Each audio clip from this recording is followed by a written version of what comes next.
तो स्टूडेंट्स हम sample problem number 5 की बात कर रहे थे कि अब हम सैम्पल प्रॉब्लम नंबर 5 ले लेते हैं और उसको सॉल्व करना मैं आपको बता देती हूँ। उसके बाद मैं बाकी सारे प्रॉब्लम जो है आपको बुक के वो असाइनमेंट के तौर पर दूंगी, ठीक है। तो हमने यहाँ पर क्या कर लिया, हमने यहाँ पर लिया जी हमने सर्किट एक ले लिया और सर्किट के अंदर हमें E1 E2 R1 R2 given है और हमने क्या करना है कि तीनों ब्रांचेस पे करंट की वैल्यू को फाइंड आउट करना है, यानी I1 I2 और I3 हमने फाइंड करना है, ठीक है। ये एक फिगर मैंने बना दी हुई है, इसको बुक के अंदर से भी हम इस फिगर को देख लेते हैं। तो हमारे पास क्या है, ये दो ए और बी हमने दो इसकी के नोड्स कंसीडर कर लिए हैं और इसके अंदर एक ये हमें बैटरी गिवन है, एक ये R1, ये दोनों रेजिस्टेंसेस R1 है, ये R2 है और ये दोनों भी हमारे पास R1 है और एक ये बैटरी है E2, ठीक है। इसके अक्रॉस जो करंट है वो I1 फ्लो कर रहा है, इसके अक्रॉस करंट I1 फ्लो कर रहा है, इसके अक्रॉस भी करंट I1 फ्लो कर रहा है, इसके अक्रॉस हमारे पास करंट I2 फ्लो कर रहा है, ये E2 बैटरी है और ये हमें हर एक चीज़ की डायरेक्शन क्वेश्चन के अंदर गिवन है। अब हमने क्या करना है, हमने इसको सॉल्व करना है। Let's draw and label the currents as shown in the figure and choosing the current direction arbitrary. तो applying the junction rule at A के ऊपर हमने जंक्शन रूल अप्लाई किया तो I1 करंट I3 करंट इसके अंदर एंटर हो रहा है, I2 और I1 इसको लीव कर रहे हैं। तो हमने इसको किस तरह से लिख लिया, I1 plus I2 equal to I3, ठीक है।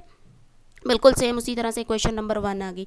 अब हमने पॉइंट ए से स्टार्ट करना है और लेफ़्ट हैंड लूप पे काउंटर क्लॉकवाइज डायरेक्शन में हमने मूव करना है, ठीक है। यहाँ से हमने स्टार्ट करना है और काउंटर क्लॉकवाइज डायरेक्शन में हमने मूव करना शुरू कर दिया, ठीक है। काउंटर क्लॉकवाइज डायरेक्शन में हम मूव कर रहे हैं। तो अब अगर देखें हम काउंटर क्लॉकवाइज डायरेक्शन में मूव कर रहे हैं तो I1 करंट की डायरेक्शन ये है और इस डायरेक्शन में हम मूव कर रहे हैं, तो क्या होगा, ये नेगेटिव आ जाएगी, ठीक है। तो इसको हमने क्या लिख लिया, इसको हमने नेगेटिव लिख लिया, ठीक है। ये negative minus I1 R1। Battery की पे चले जाते हैं, ये हमारी मूव करने की डायरेक्शन थी, तो पॉजिटिव से हम किस में एंटर हो रहे हैं, नेगेटिव में एंटर हो रहे हैं। पॉजिटिव से नेगेटिव में एंटर हो रहे हैं तो बैटरी की जो पोटेंशियल डिफरेंस होगा वो भी नेगेटिव आएगा, ठीक है। अब हमने जाना है, नेक्स्ट रजिस्टर है हमारे पास R1, इसमें हमने जाना है तो यहाँ पर ये डायरेक्शन बन रही है, इस डायरेक्शन में हम मूव कर रहे हैं करंट की और इसकी डायरेक्शन सेम है, तो ये भी क्या हो जाएगा, माइनस I1 R1 आ जाएगा, ठीक है। माइनस I1 R1 आ गया। नेक्स्ट अगर हम जाएं तो हम यहाँ से क्या कर रहे हैं, नेगेटिव टर्मिनल से पॉजिटिव में जा रहे हैं, नेगेटिव से पॉजिटिव में जाएंगे तो हमारे पास क्या होगा कि बैटरी की जो होगा पोटेंशियल डिफरेंस वो हमने क्या लेना है, पॉजिटिव ले लेना है, ठीक है। वो हमने पॉजिटिव ले लिया। अब हम नेक्स्ट जो है I2 R2 की तरफ जाते हैं, तो यहाँ पर जो ये डायरेक्शन है इस डायरेक्शन में मूव कर रहे हैं और करंट की डायरेक्शन और ये दोनों डायरेक्शन आपस में ऑपोजिट हैं, ठीक है। ये दोनों डायरेक्शंस आपस में ऑपोजिट हैं, बन रही हैं, तो ऑपोजिट है तो इस वजह से हमारे पास ये I2 R2 जो होगा वो क्या आ जाएगा, वो हमारे पास आ जाएगा positive plus I2 R2 equal to 0। Hope so आपको ये क्वेश्चन अच्छी तरह समझ आ गई होगी। अब इसमें से माइनस I1 R1 और माइनस I1 R1 दोनों क्या बन गए, 2I1 R1 और ये हो गया I2 R2, E2 minus E1। इसको और इसको मैं क्वेश्चन के दूसरी साइड पे ले गई और E1 और E2 को एक ही साइड पे रख दिया, क्वेश्चन को सॉल्व कर लिया। अब हमने राइट हैंड लूप की तरफ जाना है और काउंटर क्लॉकवाइज डायरेक्शन में हमने क्या करना है, मूव करना है पॉइंट ए से और हमने इसी तरह से बिल्कुल फाइंड कर लेना है। मैं आपको अगेन बता देती हूँ कि हमने पॉइंट ए से काउंटर क्लॉकवाइज डायरेक्शन में जाना है, ठीक है। पॉइंट ए से हमने अगेन काउंटर क्लॉकवाइज डायरेक्शन में मूव करना है, ठीक है। ये काउंटर क्लॉकवाइज डायरेक्शन मैंने बना ली और ये मैंने एरो बना दी सारे। अब यहाँ पर देखें I3 R3 को देखें तो करंट की और हमारे मूव करने की डायरेक्शन सेम है, तो I3 R1 जो होगा हमारे पास वो नेगेटिव आ जाएगा। I3 R1 पॉजिटिव आ गया, I3 R1 को सॉरी ये यहाँ पर मैंने ये डायरेक्शन कुछ गलत बना दी है, मैं इसको दोबारा से कर लेती हूँ।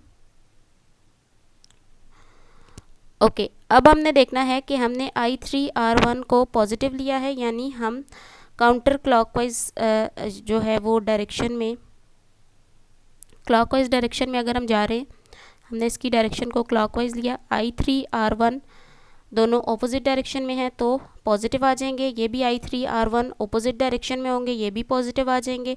यहाँ हम पॉजिटिव से नेगेटिव में एंटर हो रहे हैं, E2 नेगेटिव आ जाएगा। और यहाँ पर हम जो है वो क्या कर रहे हैं, नेगेटिव से पॉजिटिव में एंटर हो रहे हैं, तो ये भी हमारे पास क्या होगा, नेगेटिव से पॉजिटिव में जाएंगे तो ये पॉजिटिव आ जाएगा। और यहाँ पर ये फिर अगेन डायरेक्शन ऑपोजिट बन रही है, तो ये हमारे पास क्या हो जाएगा, ये हमारे पास ये भी नेगेटिव हो जाएगा। तो हमने इसी तरह से इक्वेशन लिख ली। इक्वेशन हमारे पास बनी ये, ठीक है। एक E2 के साथ नेगेटिव और एक E2 के साथ पॉजिटिव, बाकी सारे हमारे पास पॉजिटिव आ रहे हैं। तो ये E2 और ये E2 आपस में कैंसिल हो जाएंगे। I3R1 और I3R1 ये दोनों मिलके ये और ये दोनों मिलके बन गया 2 टाइम्स I3R1, और ये हमारे पास जो था I2R2 बच गया इक्वल टू 0 आ गया। अब इक्वेशन 1, 2 एंड 3 जो हैं ये 3 इंडिपेंडेंट इक्वेशंस हैं जिसमें 3 वेरिएबल्स इन्वॉल्व हो रहे हैं, I1, I2, I3, और हम इनको सॉल्व कर सकते हैं इन इक्वेशंस को।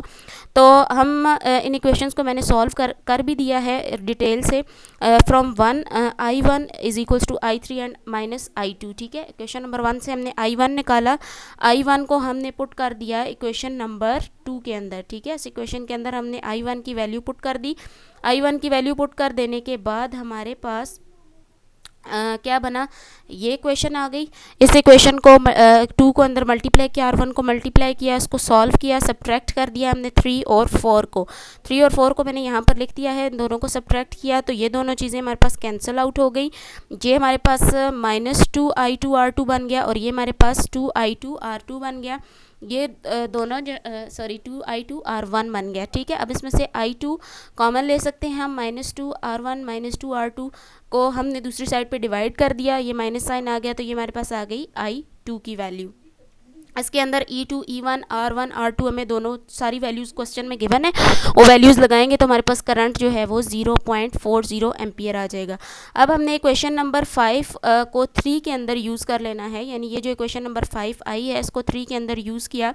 3 के अंदर I2 की वैल्यू यहाँ पर सब्स्टिट्यूट की है, तो ये हमारे पास सॉल्व होके हम इससे I3 की वैल्यू फाइंड आउट कर सकते हैं, ठीक है। I3 की वैल्यू हमने ये निकाल ली, I3 की वैल्यू को सिंप्लीफाई कर लेना है आपने, और ये हमारे पास आ गई इसकी I3 की वैल्यू। अब हमने क्या कर लिया, अब हमने 5 और 6 को यूज़ करना है 1 के अंदर। 5 और 6 को 1 के अंदर यूज़ करके हम I1 की वैल्यू फाइंड आउट कर सकते हैं। तो ये इसको सिंप्लीफाई किया, LCM वगैरह लेकर इसको सॉल्व किया, तो ये हमारे पास आ गई I1 की वैल्यू।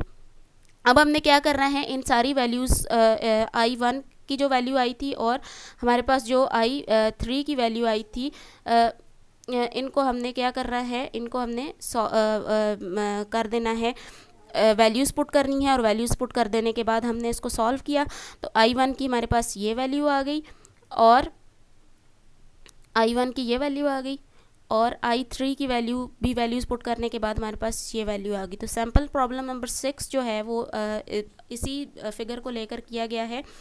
तो इसको आपने एज असाइनमेंट खुद से सॉल्व करना है, और इसको सॉल्व करके आपने मुझे कमेंट्स के अंदर ये बात बतानी है कि आपको ये चीज़ समझ आ गई है या नहीं। होप सो मैंने इसको बहुत इजीली समझाया है, बहुत दफ़ा इसको एक्सप्लेन किया है मैंने, तो आपको होप के ये चीज़ समझ आ गई होगी।